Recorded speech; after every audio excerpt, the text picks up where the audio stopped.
Thank you, Simon. Good morning, everyone. Welcome back in Kigali.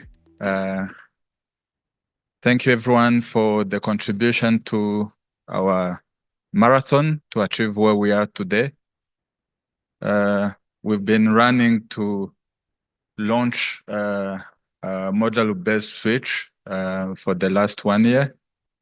I'm happy that we've done quite good milestone. We have all the access point, all the portals ready to the participants.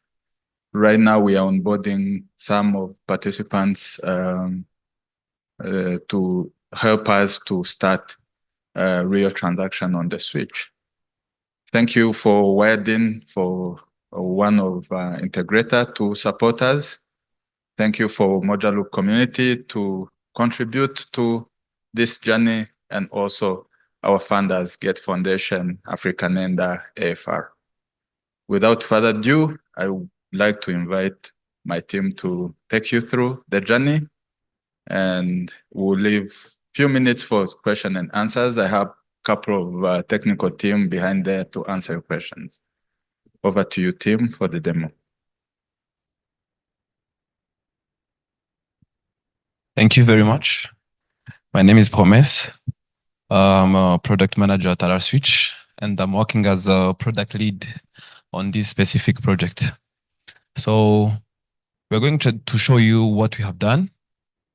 And before maybe we present what you have done, let me maybe talk about the value that you are bringing. So we have discussed about financial inclusion yesterday. We have mentioned that everyone must be financially included. We have seen that 40% of the adults are unbanked now. But then the big question is, does financial inclusion stops from when everyone is banked? My answer is no, because also what they do when they are banked also matters. And that's why we have also implemented this specific project. It's RINDPS version 2. We have started by the use case of payments to merchants. Currently on our market, to pay a merchant, you need to be using the same financial participant as the merchant is using, which means, if you have maybe 10 banks, that's an example, everyone cannot use all those 10 banks. So we needed to find a way that everyone who is banked or who is using any mobile wallet can be able to pay any merchant despite any bank that he's using. So that's actually the problem that we were solving. And of course, it comes with so many benefits, but that was the whole idea. And that's what Mojaloop helped us to achieve. So we can start now. So this is actually the main, I can say it's the general overview. We have two main parts. There's the core switch, and we also have the portals. On the side of the core switch, we have the account lookup services. This is where we verify if someone is going to pay. We just want to verify the merchant details and everything. That's where that verification happens.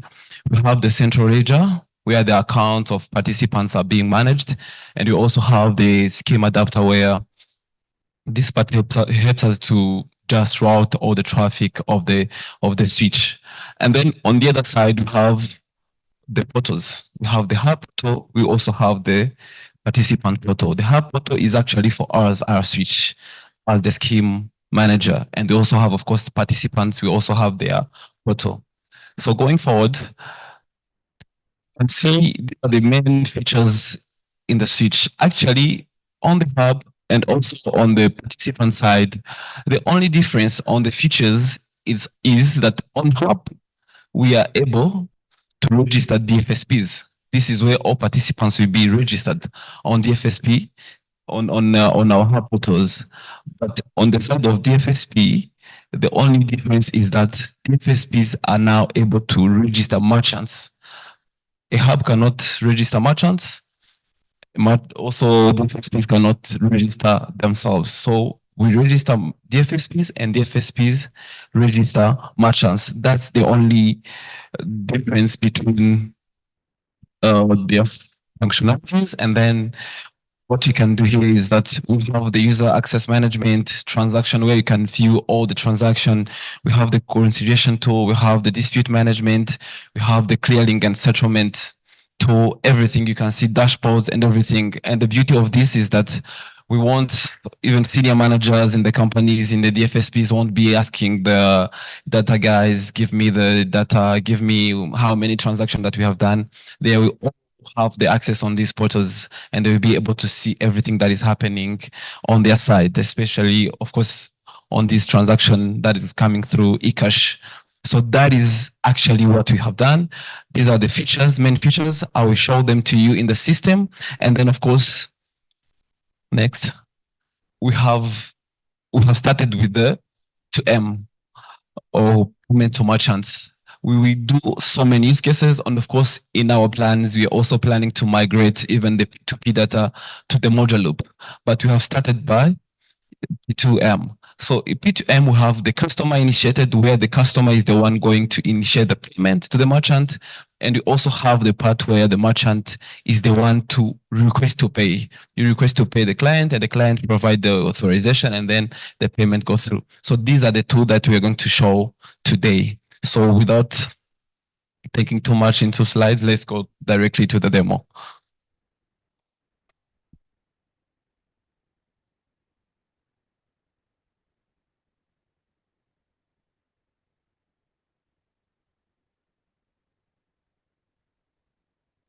And of course, just to remind you, we have two portals. We'll be showing the two portals that we have mentioned. The one that is using the one that have been developed for the hub, specifically that will be used by the hub scheme manager, which is Rswitch, and the operations team, business team. And of course, we also show you the one that will be used by the participants specifically. So in this presentation, what we are going to do is that we are going, for example, to see, I will show you where we register merchants and everything. We will upload merchants and then we will do end-to-end payment on both customer initiated merge payment and then on the merchant initiated. And then we'll also close the settlements and then we see if the transactions are being visible. So let us log out. So this is actually the portal. We are going to log in as the hub, first of all, to see what you can see. And of course, we have the security. You cannot log in without providing the two-factor authentication to be able to access to make sure you are the one that you are logging in our system. So as I have mentioned, we have this view. We have the dashboards. This is where you can see every participant's data. Because the hub will have the visibility of everything going on. We see the data, number of transactions, number of reconciliations, number of disputes, everything. And of course, we also have the view of transaction, reconciliation. Everything will be visible. So as a disclaimer, we are using the test environment. That's why you will be seeing a few transactions. This is just for the purpose of testing and doing a demo. So as I have mentioned, the step starts when you are registering a DFSP because they are the one that are going to be transacting between each other. So this is the view. This is the form that we use when you're registering a DFSP. You have everything. You can put everything. You have the name of the DFSP. You put their big. You put everything. You even put their limits. Everything. This is being done on the side of the hub, and on the downside part, we also have where they put their callback URL, where we'll be communicating, where they'll be communicating, the APIs where they'll be communicating with the switch. So this is actually everything that we collect when we are creating a DFSP. So without taking much time into this, we are going just to now, this is all the steps. This is how it's done, everything. This is the BPR that you have. We have also the pre-fund part of each bank. This is going to be improved. We are going to integrate with the central bank so that we can get the number of the pre-fund amounts directly without just putting it manually. This is how it be done. We can even register a user that we are going to use in this whole demo of BPR. So these are the steps. These are the steps. Of course, you choose the bank or the DFSP that we're using. Let us put everything, and then you can see that the user is created automatically. And that, again, this is being done on the hub side. But the DFSP also have the ability to create their own users. This is because we are creating it from scratch. And then, of course, you need to create someone who is going to create other members of that DFSP. So of course, we send the activation link, everything, the normal steps that we do use. And then of course, you set your own passwords. And then after setting your own password, then we are going to log in that specific account that we have. So have so many users, apologize for that. Of course, the security part is very important. We have to use this. And then we log in as BPR. So this is the view. Now on the side of the DFSP, I've said that they see almost everything, but on the DFSP side, you only see your numbers. You cannot see, if you're a BPR, you cannot see another bank's numbers. You only see numbers that are specific to your transaction, and you'll be able to filter by time, by anything, but you'll be seeing only your numbers. So this is the dashboard. You can see they will also see their transactions. They will see, because of course it's new, they don't have any transaction, but you're going to do them right away. Now the exercise that you're going to go through is that we're going to upload the merchant. Before you upload the merchant, I can explain that merchants actually, they belong to the DFSP. They are not registered from here. They are registered from their systems, but then for them to be able to be found in our account lookup, they will need to be registered also on our platform, which means we have two ways that we can register them on our platform. There's uploading file, and there's also the way to dump the files on the SFTP server. And then from there, we can find them on our account lookup services. So let's upload a file and then see how it goes. You submit, and then you can see the batch file that you have uploaded is successful. You can see the number of merchants that are in there. And when you go to the merchants, you can even see these merchants in the system successfully registered. So now that we have managed to create or upload, register the merchants on our platform, let's now go to the main part of now doing the transactions. Before we do any transaction, we are using a simulator. There are fields that you are seeing here that won't be asked to the customer to be entered, like the DFSP code that will be automatically provided by the DFSP application, the name of the payer that won't be asked, the name of, the account number that will be automatically provided by the system. And then now the customer, because we have started by now, the customer initiated payment, the customer will provide the merchant till code that he's going to pay to. And then we do the lookup, we find we are going to pay for that person, and then we enter the amount, and then we send the money. And then you can see the payment go through. So this is we post the lookup, give her the details of the merchant, we approve by entering the amount. On the customer, on the user journey, the customer also need to put the PIN, but of course, because this is a simulator, we didn't put the PIN information. We go straight to the point. So when we go in the system now to the transactions, we'll see how this is going to be done. You can see here, it has been successful. And then now we're going to see if on the on the side of the transaction, we are going to be able to see if it works. As I have mentioned, you bear with me because we are using the side of the test environment. There are some things that need to be done, but of course this will be fixed. You can there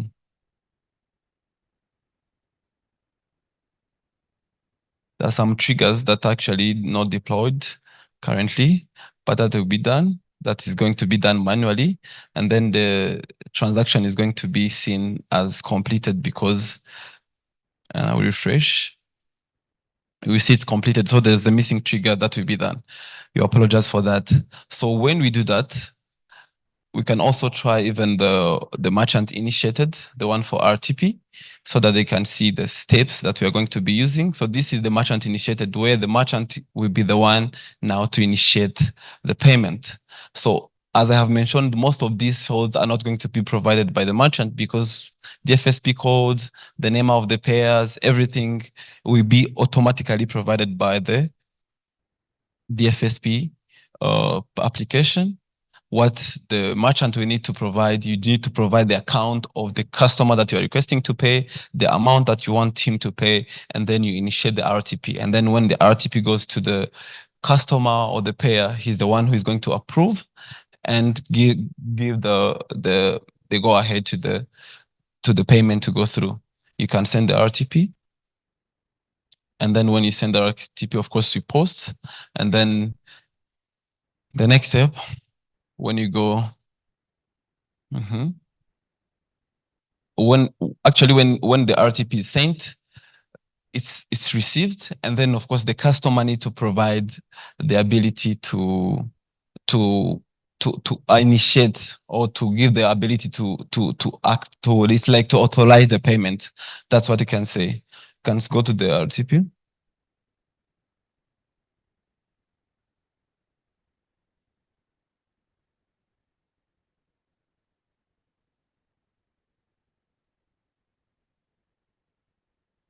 So the payment is, let's see if it has gone through. As they have mentioned before, we are in the process of migrating everything on the environment and deploying everything. So things will be online, and we are planning, of course, to even go live on production very soon. But we have decided to use a stable one, which is the test environment. And then it loads. So let's see if it goes through. But when we wait for this, I think we can you can go to the transaction page. When you have transaction that have gone through, like for example this one that is working, the next step we have the part of the settlement. So there's currently we are using a settlement. Our settlement has 1 day of our cycle has 1 day, but on this platform we have made it configurable that the switch can decide if they want to settle, for example, 3 times per day or how many times. So it's configurable. We can decide if we want to settle twice a day, thrice, or once. So currently in the presentation that we're going to do, we are going to close our settlement cycle manually, but it normally closes automatically. The reason why we are going to do it manually is because, of course, the testing. We cannot wait for a whole day or any other cycle. So let's log in as a hub so that we can close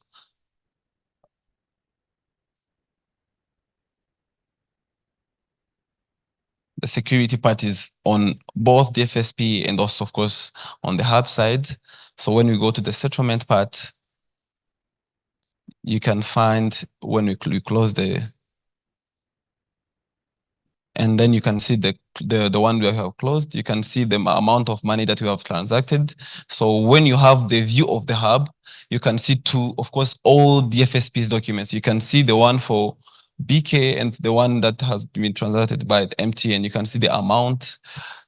This one, maybe you debit this one, credit this one. You see what you call the liquidation report of every bank or every participant that is on the side. And of course, if you log in as the FSP, they will only see theirs. So from this side, the next step is we have other tools. We have reconciliation that is going to be presented separately in the other demo on Thursday, the FSP, the reconciliation and the dispute part. But what we have done is that when you close the settlement now, of course, the cycle is closed, and then The reconciliation is also automated. We have a way, which we'll present, of course, we have a way that DFSP can upload their data. And of course, we merge them automatically in the system. And then, of course, the system identifies the mismatch and the one that are matching. And from there, they can even initiate the disputes and everything. Again, on the part of dispute that we demonstrate on Thursday, we have a way that we can, first of all, initiate a dispute from reconciliation or create it manually from scratch in the system. We have the way to initiate it, but the hub is not allowed to initiate a dispute. So that is the high level part that we have done. Of course, these other tools that we have developed, like reconciliation and disputes, will be explained in details. And of course, we'll be showing you from the start to the end how it goes separately in the Thursday's demo. But this is what we have done. And this is the idea of what we are doing at Rswitch. So maybe I can conclude by saying thanks to Rswitch for, of course, supporting when you're a product manager. You enjoy working on the product that is being supported. Thanks to Rswitch, thanks to Mojaloop, thanks to African Nenda, and thanks to Widen that has been a very good partner. So thank you very much. That was all that we're presenting. So now it's time for questions. We have a technical team here. Even if you can be asking a technical question or a business one, we are happy to answer on this one. Thank you very much.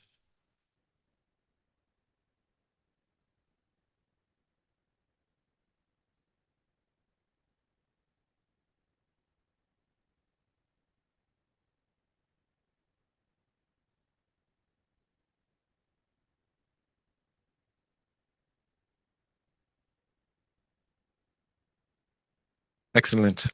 There are some questions. I see Julie's hand. Anybody else have a question so we know how many we're dealing with? Okay, let's start with Julie. Hello, thank you for the great demo. Just one question. I saw that the demo is with a phone like this, right? Like sort of a smartphone. How does it work with a feature phone? Thank you very much. We have demonstrated using a smartphone simulator, but on feature phone, we have the USSD. Every DFSP that we work with, they have that we have integrated with, for example, on P2P side, they have their own USSD codes that they use. And then through that USSD codes, even their clients can access eCash functionalities through that USSD. So the product works on both feature phones, also on mobile apps phones. So it can be used everywhere. Thank you. Excellent. Any other question? I'm looking at this side. Miller, James, Michael Richards. Yes, Miller. You anticipate me. First of all, thank you so much for the demo. It's a fantastic amount of work that's culminated in this. I think maybe people don't underestimate the number of details you've obviously had to solve for this. So congratulations on getting to this point. Thank you very much. I think I see a couple of places where the USSD might work one way, whereas the smartphone might work another. But in the simulated environment, you've had to actually show, you have to step into the role of a particular DFSP. So you had to fill out a number of fields that a customer wouldn't have to fill out, as I understood it correctly. So a customer's experience of paying a merchant is put in the till number, put in the amount, and send. Or in a USSD, it's a string, but it's something that they could put in very quickly. And some of the information and the logging in and so forth is not something that the customer would normally see, if I understood that correctly. Is that right? Yeah. Yes. Yes. On what you have presented on the simulator that you have used, there are some fields that the user won't be putting in, like for example the DFSP code. Those are the things that the DFSP's applications provide, even the name of who is paying, everything. But we have worked also on the user journey that we use. Like for example, on the customer initiated what we ask, you enter the merchant code, and of course you provide the amount, and you also enter the PIN. Those are the three main things that the customer provides. But others like the DFSP code, like the pay up code, those are not provided while paying. So it was very really important to mention it, because also the user experience of our users matters. As I have also mentioned, not only this use case is going to be implemented, we also have QR coming and everything where the user will even maybe be providing only the PIN after scanning, and then you pay. So that is, we also taking care of the user experience. That's great. And Thank to you. follow up on that question briefly then would be the experience for a request to pay. How does the person who's in the shop begin what I call the payment ceremony? What does that look like in the shop for somebody who is now going to pay a merchant but using request to pay? Or is it not to be used in a shop? Would it be used in some other circumstance like a utility bill or something like that? Perhaps you could tell us a little bit about how would the merchant request to pay work, briefly. Thank you. Okay, thank you very much. Most of the times, like for example, on this market, merchant request or the request to pay is mostly used maybe, for example, by payment aggregators. We have so many, like for example, we have Irembo here in Rwanda, where you can go there and they initiate the request to pay, even in parkings. So how it will work is maybe the merchant or the one managing the parking, for example, you come and say, give me your number or give me your account. And then what they will ask the merchant to provide is the account number of the customer that is requested to pay, and also the amount that they're requesting to pay. And then you send the request. So that message itself is a request, it's not a payment. And then the customer, when he sees the request, we have provided that pay now. We have, because in a RTP you have pay now and they will have pay later. Currently we are doing pay now. So on pay now, that request has the expiration time of 3 hours. When it goes above 3 hours, it expires. But when it's below 3 hours or 3 hours, it can go through, which means you can request me to pay and maybe pay after 2 hours and still the payment will go through. So, and then when the customer receives the request, there are two ways that you can pay. You can see the pop-up on your screen where you can only see like you are asked to pay by this person, this amount, and then you confirm it. You can even go onto your application or through USSD, as you have mentioned, and you go through pending approvals, and then you can see the list of pending approvals, choose the one that you want to pay, and then you pay. So that is how actually the RTP is going to be working. Thank you very much. Awesome. Yes, we can take one more question. Yes. Thank you very much for the demo. I have two brief questions. The first one is on the merchant codes. You indicated that the DFSP assigns the code. How is it standardized across board? Are those codes generated from within the application, the core application? I would like to get some clarity on that. And then secondly, you also indicated that you're migrating everything to the Mojaloop application. Are you able to share where you're coming from and what it is you've seen this side that the other application wouldn't offer? Thank you very much for the questions. Starting by the one for merchant codes, how it's working on this market currently. And this is how, on this part, there's a part of where the DFSP are the one to generate the codes. Rswitch or RNDPS, this platform that you're developing, is not the one that's going to be generating codes for merchants. So that will stay the duty of the DFSP. But then about the standards, there's something that is being worked under, because currently we had not more than 3 or 4 players on the market. And then we are going to do the interoperability. So there will need to be some standards, and they are under being construction or developed, but they are not yet out yet. But of course, that is being worked currently. So, but currently, as I have said, the duty, of course, of generating the codes will still be the one for DFSP. So maybe talking about migrating maybe I will need the support of other partners, but I think one of the partner colleagues that we work together, I think he can talk more about the migration. I think he can explain more on it than me. Yeah, I can give Malim.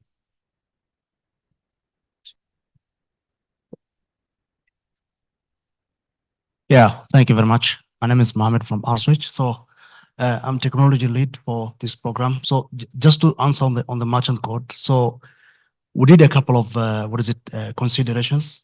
So the likely route that we're going to take is that first we're going to standardize all the merchant codes. There are going to be some rules around the merchant codes.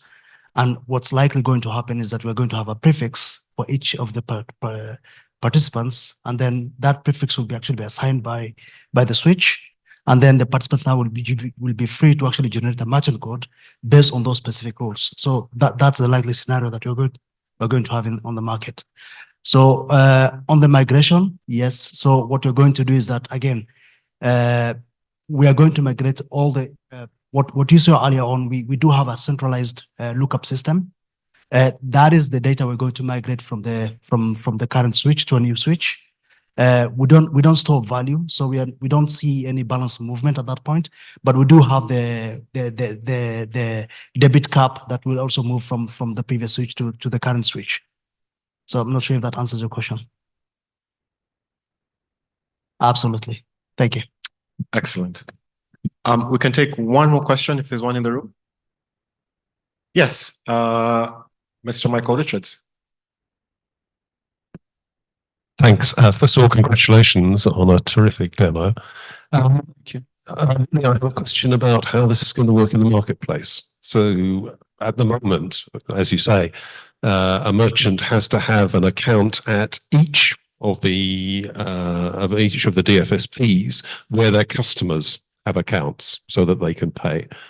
Presumably, what will happen now is that with Rswitch, the merchant will only need to have one account, and whatever DFSP the customer uses, funds will be routed to the merchant's account.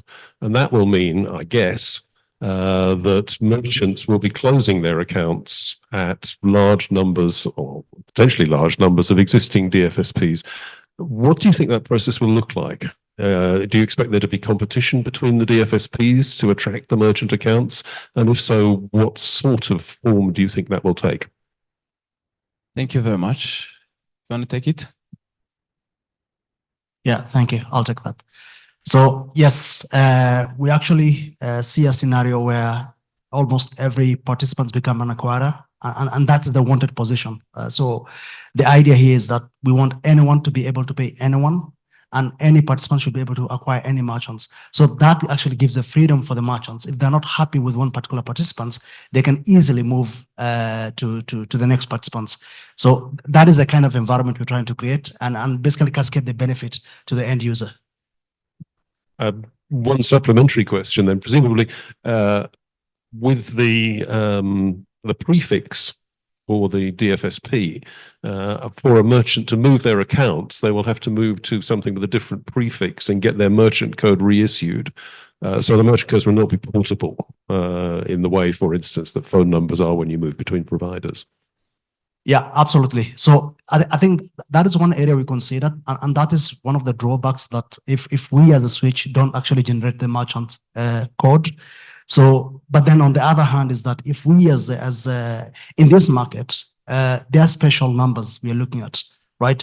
That merchants actually, especially the big merchants, they do have what do you call special TIN codes that they actually want to have in their market. So today, this control belongs to the participants. They can assign special numbers to different merchants.